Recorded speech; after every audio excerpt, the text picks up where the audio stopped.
witches and ghouls. Welcome back to my channel, Witchy by Nature. I know I've taken a very long hiatus for about 4 weeks. The last 4 weeks I have been kind of not feeling myself, kind of just like low vibrational, and just my energy was like just sucked out of me. But these 4 weeks I've literally been wanting to do a video those entire 4 weeks, and I finally have the energy to actually do one. So today's video's topic is on what is the difference between altars and shrines, and how many different kinds of altars and shrines you can have. And I will also be showing my own personal ones. There's maybe 1 or 2 you probably won't see because I haven't gotten permission from the spirits yet, but I will show you the ones that I have. Also, sorry if you hear my cat in the background. I have a window on this side and Tom sees a bird and he wants to play with that bird. So if you hear like chirping or anything, just know it's my cat Tom. So what's the difference between an altar and a shrine? An altar is usually a raised structure or place on which sacrifices are offered or incense is burned in worship, often used figuratively to describe a thing given great or undue precedence or value, especially at the cost of something else. And what's a shrine? A shrine is either a case, box, or receptacle, especially one in which sacred relics such as the bones of a saint are deposited. B, a place in which devotion is paid to a saint or a deity. That could also be a sanctuary. Or C, a niche containing a religious image. And both of those definitions are from the Merriam-Webster dictionary that I found online. What I am going to be talking about today is ancestral altars, deity altars, and home altars. But there are many different types of altars, such as manifestation altars, general like spirit altars for like the land, or like a certain familiar spirit, and that can be like its resting place for when it's not needed. What are the similarities? Well, one is it usually uses some type of a surface. So that could be like a bookshelf, a desk, a shoebox, a hole in the wall, pretty much anything you can place items on top of. Second could be decorations, such as candles, flowers, offerings, which can sort of go into that category if it's like a permanent offering. But decorations are normally just to decorate and make it look nice. If you want to make it look nice, you don't have to put decorations on your altar or not. It just depends on the person, and if you want to do like minimal stuff or you want to go all out like I do. Another thing would be offerings. Like I mentioned, it could be like a decoration, like if it was a permanent offering. Usually this is a similarity, but there's some altars that don't really require offerings, such as your basic home altar, unless you dedicated your home altar to your home, in which case you could put offerings onto it.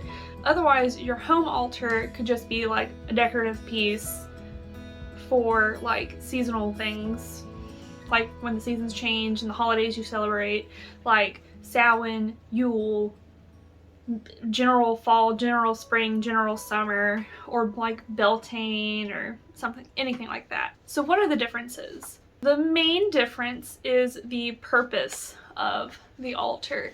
Like I said, there's ancestral altars, spirit altars, manifestation altars, home altars, even work altars, like the one right behind me.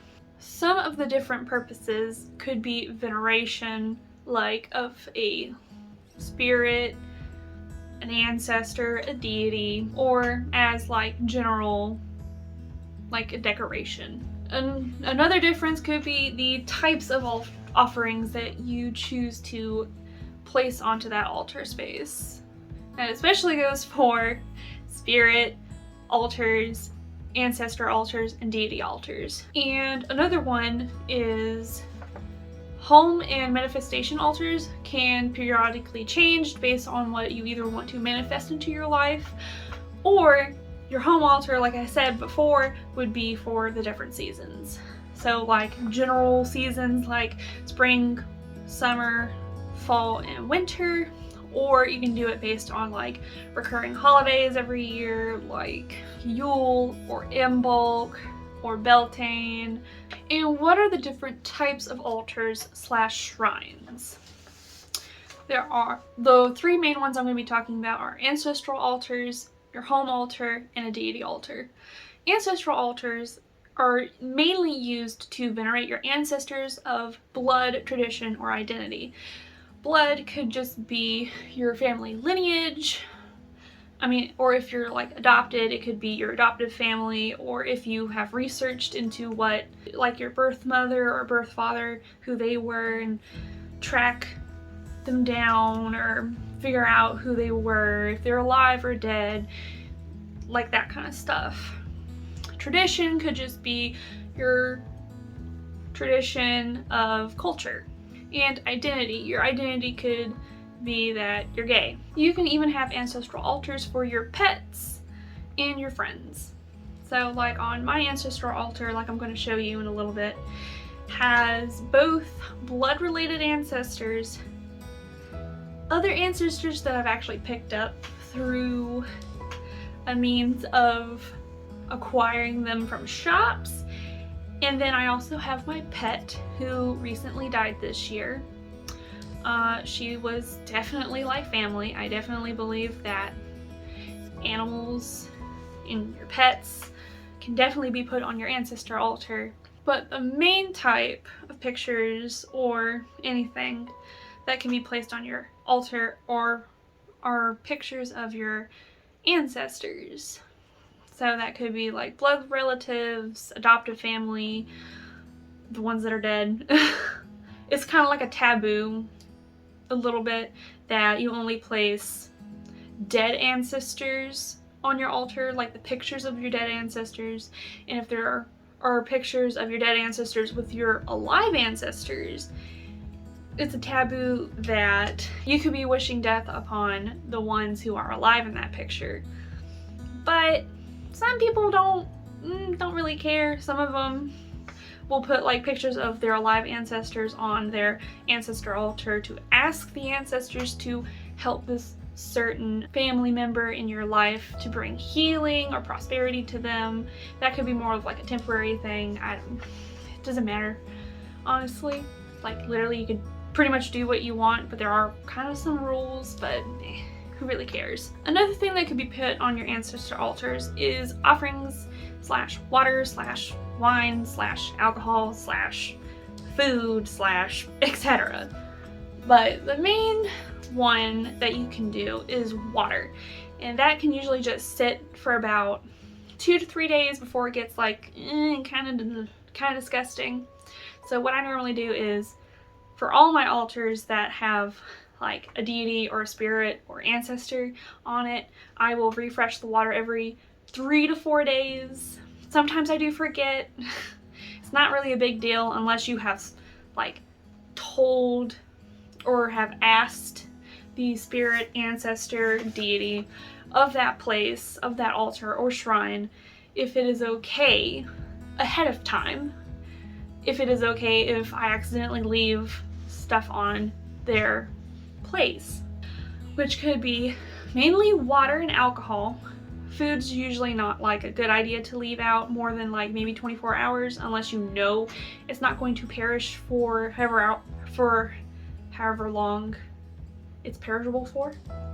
So like cake could probably be more like 2 to 3 days because it becomes more like stale if you leave it out in the oven. But like prepared food like chicken or potatoes or pretty much anything else for like general dinner, like breakfast, lunch, dinner type stuff, don't leave it out for maybe more than 24 hours. Another thing for ancestral altars is decorations. which I did decorations in air quotes because technically it is decoration, but you can also do what something like your ancestors would probably like. I know some people I have heard who have like really recently Christian ancestors who have died, and they just go all out on the ancestor altar and make it completely pagan. I think you might anger them, but you might not, but you might want to ask before you do that. But that's me, so So like me, if it's like all my recent ancestors have been Christian, so I have Christian paraphernalia on their altar, not sort of to make them happy, but also because I know they would have liked it when they were alive. So that's just me. You could also put some of their personal belongings if you have like either small enough items or a big enough altar to put items on their altar. So that could be like rings, any kind of jewelry, could be like glasses they wore or a brooch they used to wear, or it could be like a special book that they like to read. And in like offerings, you could figure out what kind of favorite food they had when they were alive, and you could cook that like maybe once a week, maybe once a month, depending on how you want to do it. I usually don't offer them food unless like I'm cooking, like me, I'm cooking, because if it's like my husband's who's cooking, he's not really thinking about that. But if I'm cooking, I will definitely try and give them like a portion. I will definitely give them some coffee when I make coffee. I'll also give them alcohol when I'm drinking alcohol. It's just my thing. So the second type of altar could be your home altar. Now that could be it's supposed to be the center of your home, and again, air quotes, center of your home, but me, I can't do that. So it's kind of like stuck in the corner by itself, but it still looks nice, and I'll let y'all see it in a little bit. But it kind of like accidentally became the home altar.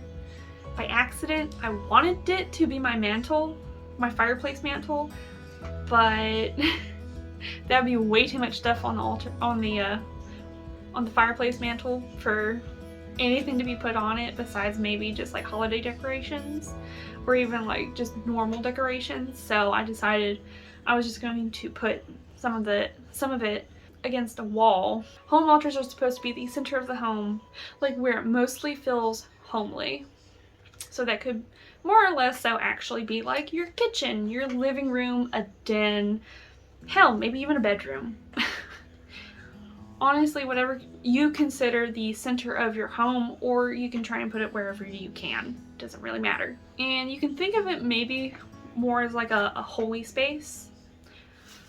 Me personally, I kind of just use my home altar as like a decorative space for like seasons. And then like I said, it can be decorated for the seasons. So spring, summer, fall, winter, that kind of stuff. Or like culturally, any kind of holiday that you celebrate that you can decorate it up with. Doesn't really matter. I know I keep saying it doesn't really matter, but it really doesn't matter as long as you are happy with it. The home altar can also have little trinkets on it as decorations for the seasons or for whatever you want to do with it. And to be honest, home altars don't really need offerings, but I would think unless you have designated the spirit of your home to that altar, you are most likely not going to need to put offerings onto that altar. But if you have placed or have asked for the spirit of the home to be on that altar, then yeah, you most likely won't need to put offerings on it. The third type of altar is a deity altar.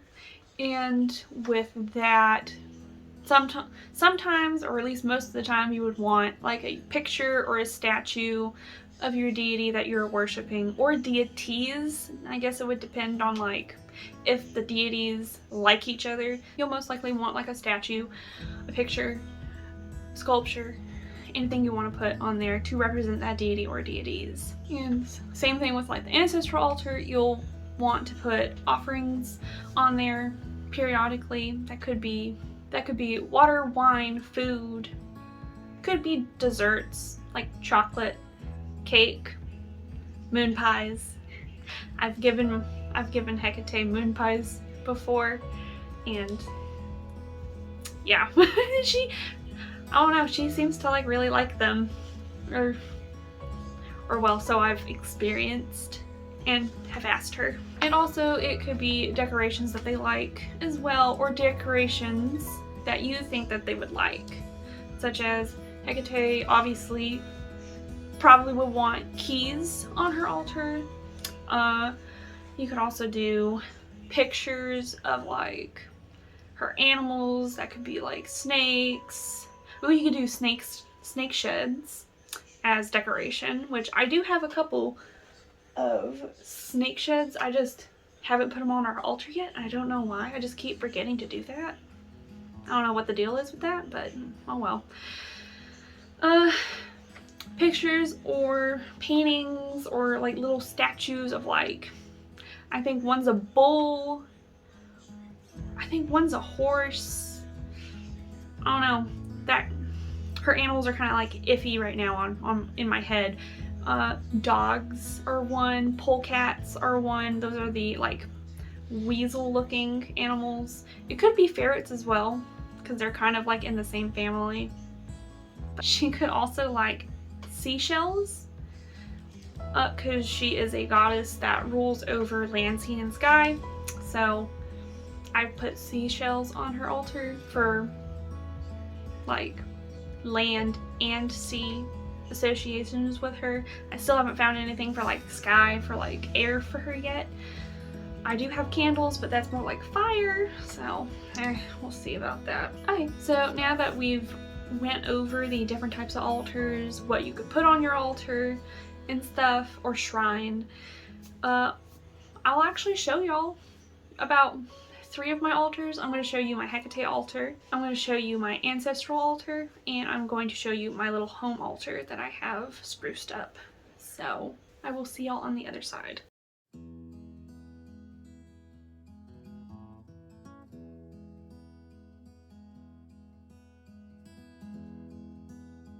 Okay guys, this is my Hekate altar. See, I have candles and everything. I have a special little plate for her. I have some skulls, some cups,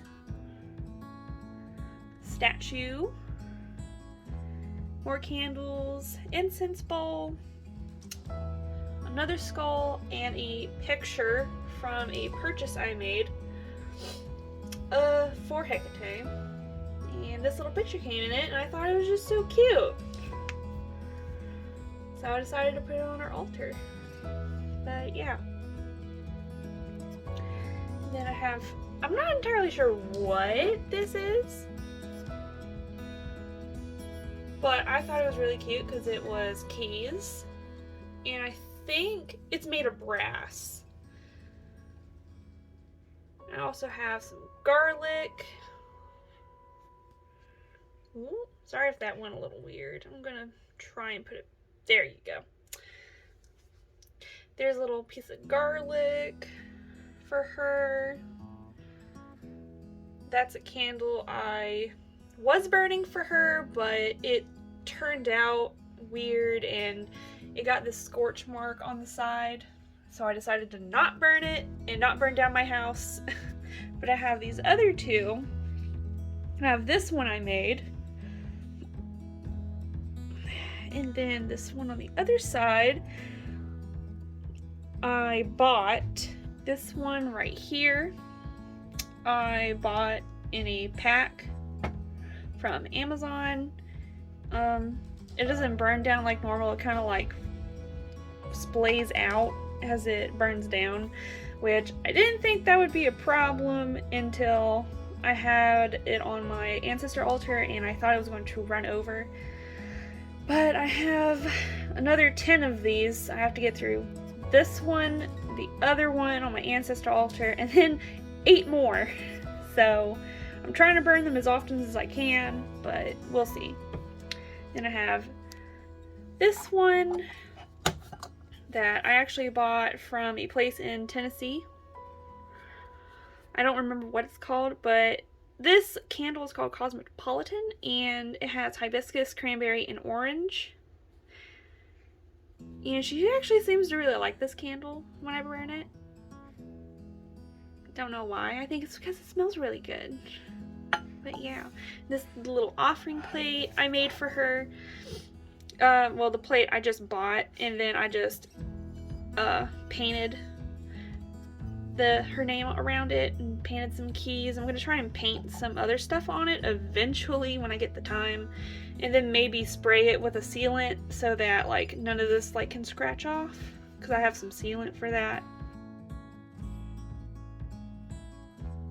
And then I have this cute little vase that has lavender and roses. The roses are from, I think my husband had got me a bouquet for Valentine's Day, and I wanted to preserve them, and I thought these would be a cute little addition to Hecate's altar that I would like to offer her as a symbol of love, obviously because of roses, but also because my husband gave them to me. So I thought of it as a nice gesture for love. Lavender is good for like calming and soothing and stuff. So that's kind of what I associate with her with, is calmness and soothing, even though she is known to be more of a, what would you call it? Not controversial, but more cutthroat, I guess. Some people say that their experience with her is more like cutthroat. Some of them are like more like motherly, because she does have some aspects of motherliness, of childbirth, and all that. I definitely find her more as a motherly figure. Definitely. I do eventually plan on changing this statue out for a different one, but I'm not entirely sure what one I want. I actually looked it up, and maybe I'll put a picture up here of what I eventually want to get. It's from Etsy. This person actually made this one. I will definitely put him in the description so that y'all can find his Etsy. He's in Ukraine, and he makes really pretty statues. I'm not sure if they're hand carved or not, but these are wood, completely wood, and I think they're varnished. Not entirely sure. It's been a while since I bought something from him, or her. I actually don't know if it's a he, she, or they. So yeah, well they do amazing work, and I really like their work. So there's these LED candles, because I don't want to burn the normal candles all day every day. So I have these LEDs for at night, especially like when I'm going to work at night. I do flip-flop on my schedule, so like this will be my last week on nights. So then I will go back on first. So you'll probably be seeing more videos of me since I'm on first. So, but yeah, I have these LEDs right here so that she has some sort of light, because she's also a torch-bearing goddess, and she lights the way for people in the dark and on the lonely road of the crossroads. So, but yeah, this is my Hekate altar. Next up is my ancestor altar. And what I have on here are some candles, some candy, and some money as offerings that I asked them to do something for me, and they came through, so I decided to give them some money to Vermont this year, and I got to get some candy from a store, and their candy's really good, so I thought I would share with my ancestors. So, alright. So, first things first is not the bottle cap. I will explain that in a second, but there's this little cross container thing that when you open it up, it's empty inside. I'm going to use this as like a wish box sort of thing, kind of like a manifestation box, but instead of just putting my will into it, I would ask my ancestors to make it happen, or to, well, if they would want to make it happen. If they do make it happen, I will give them an offering. It's that sort of thing. Then, actually, I have this like random skull on here. I don't remember what the skull is, what the animal was. I'll try and look it up, but I'm not entirely sure. But I did paint it, and I think I did a really good job on the painting. But it was really just for decoration on my normal main altar. But I decided it would probably look better on my ancestor altar. So there's that. Then there's this angel that actually turns around. It's a normal angel. It actually reminds me of those weeping angels from Doctor Who, because they're terrifying. The weeping angels, they're terrifying. Terrifying.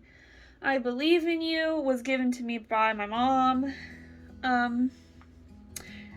This was originally meant for, you know, like Jesus and stuff, so that's why it's on here, because I associate it with Christianity. And most of my ancestors are Christian. That's why you're probably going to see a lot of Christian paraphernalia on here, like the cross you saw, this rock, and another item I'm going to show you in just a second. So this is my cat that recently passed away. That's Lucy. She has a sister, Lily, that y'all have seen in one of my videos.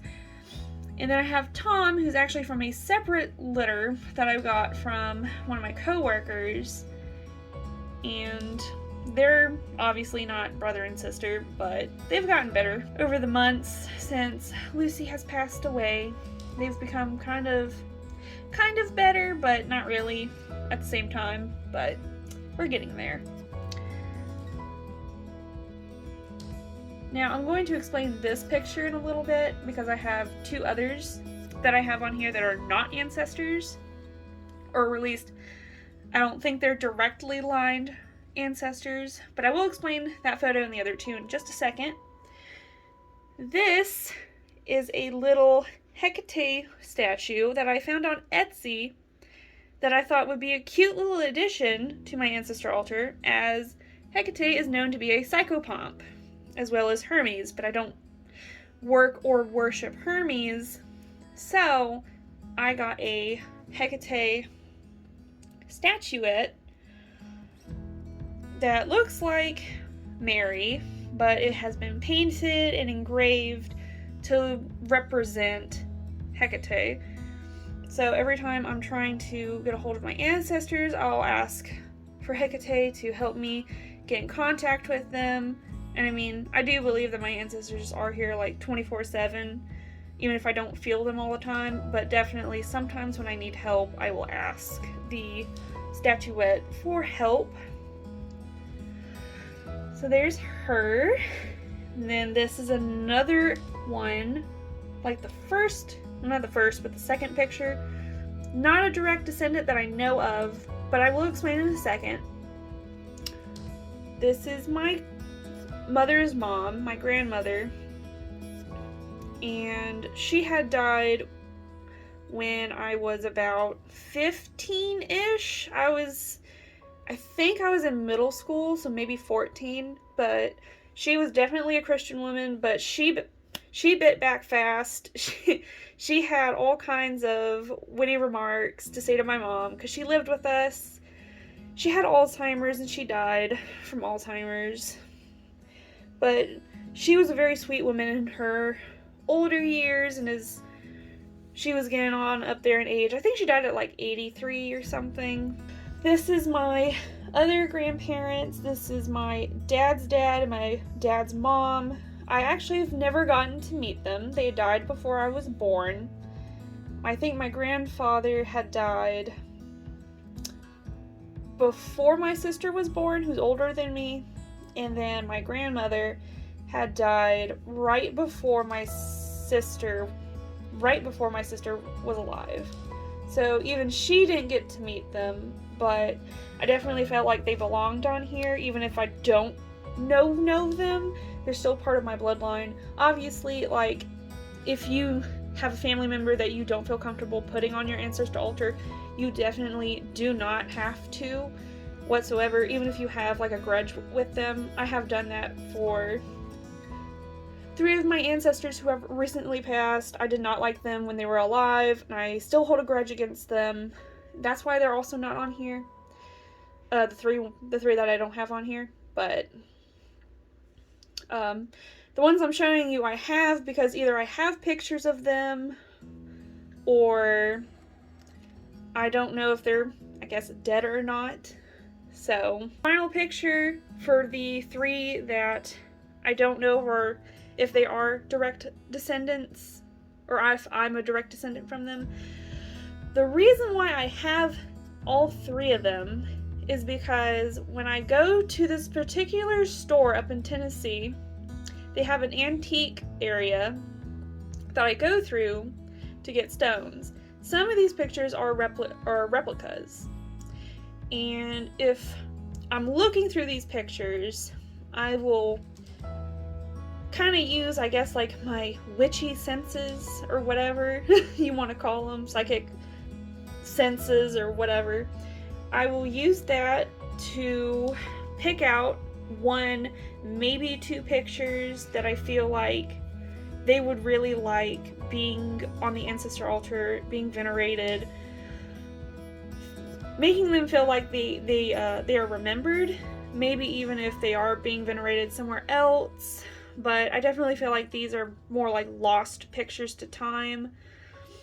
But that's why I have them on here, because I want to make them feel like they're still loved.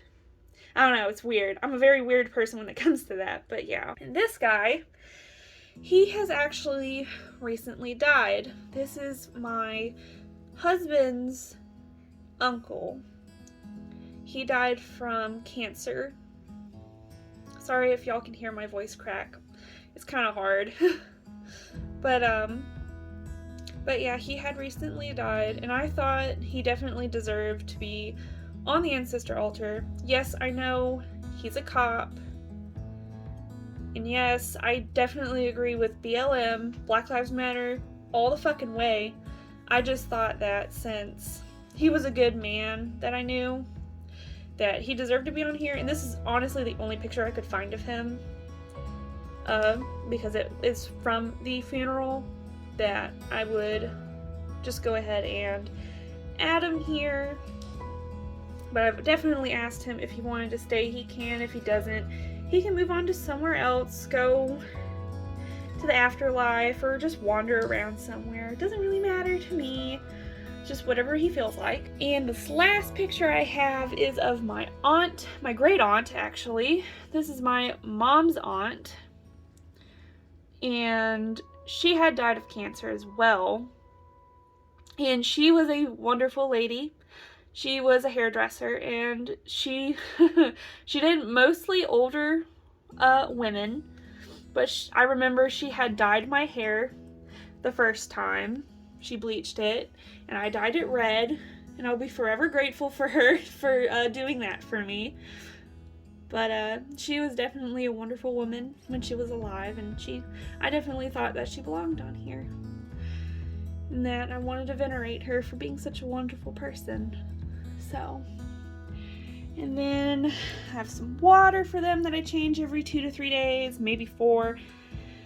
This last week I've completely forgotten because I've been so tired. It's been that type of a month, or at least week, that I have been really drained and haven't been able to do anything besides like eat and sleep.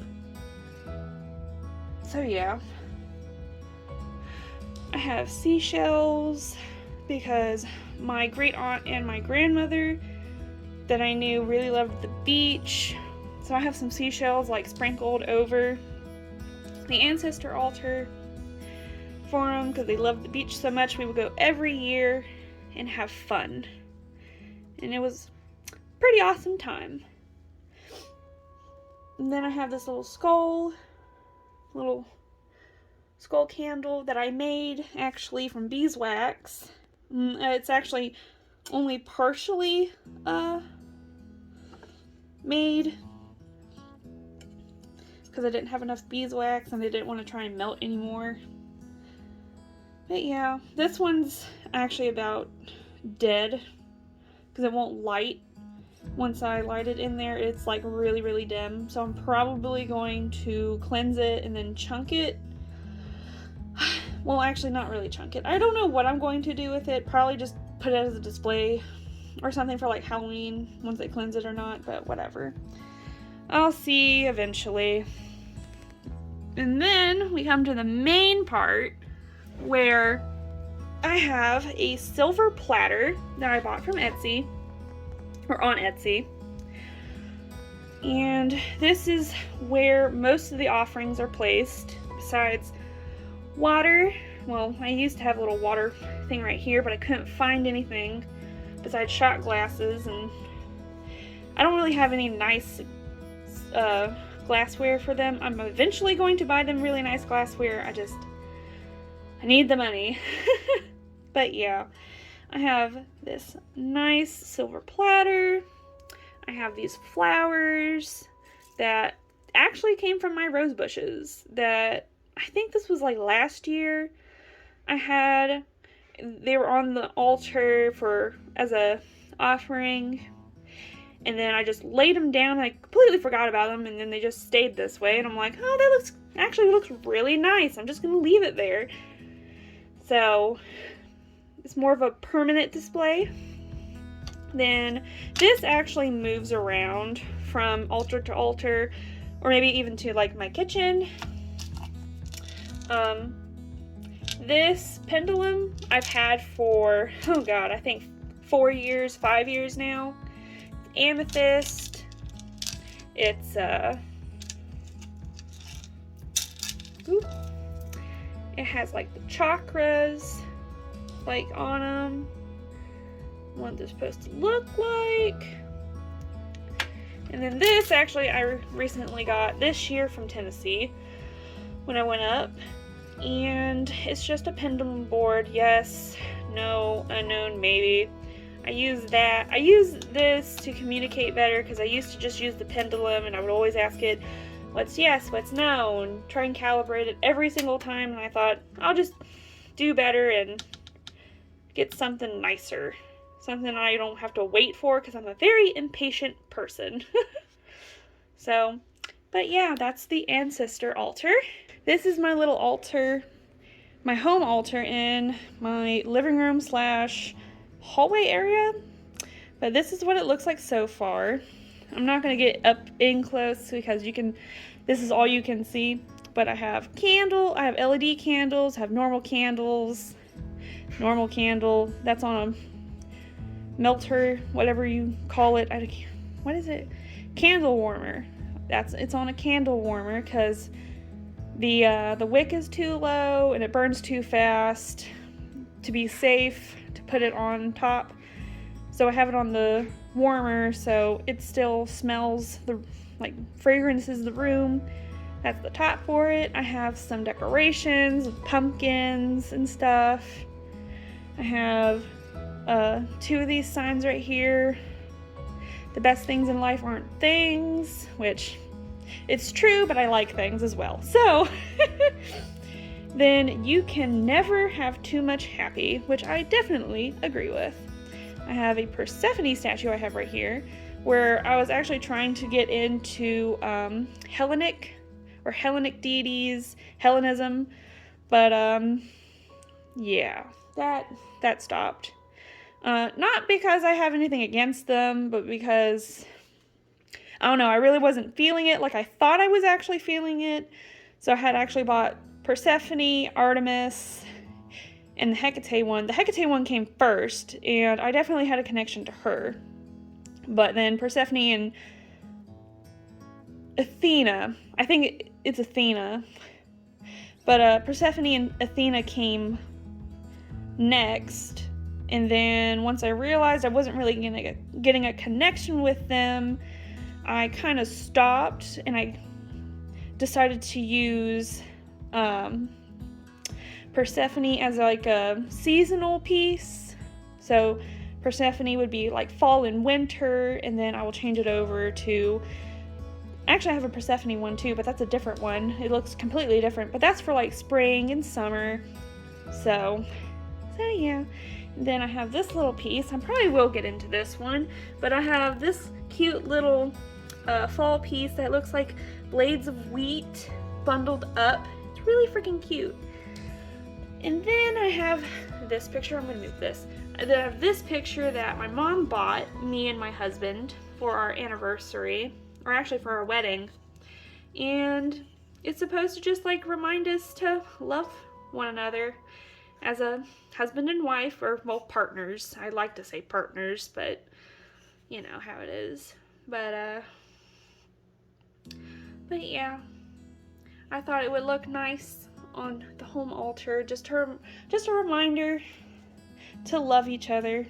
And then right above it, I have this: rules for a happy marriage or partnership, whichever one you prefer. Laugh together, say I love you, forgive and forget, never stop dating, communicate, show gratitude, always kiss goodnight, encourage each other, and remember why you fell in love. This always stays above this altar. And I just thought it would look nice, and it pulled together the altar really nice. So yeah, I'll let you go back to regular Amber with her face. Bye guys. Okay guys, thank you for watching my video. I really appreciate it so much. If y'all would give a like or dislike, I really don't care. Boost engagement. You could comment about what you liked about the video, what you disliked about the video, what kind of videos you want me to make.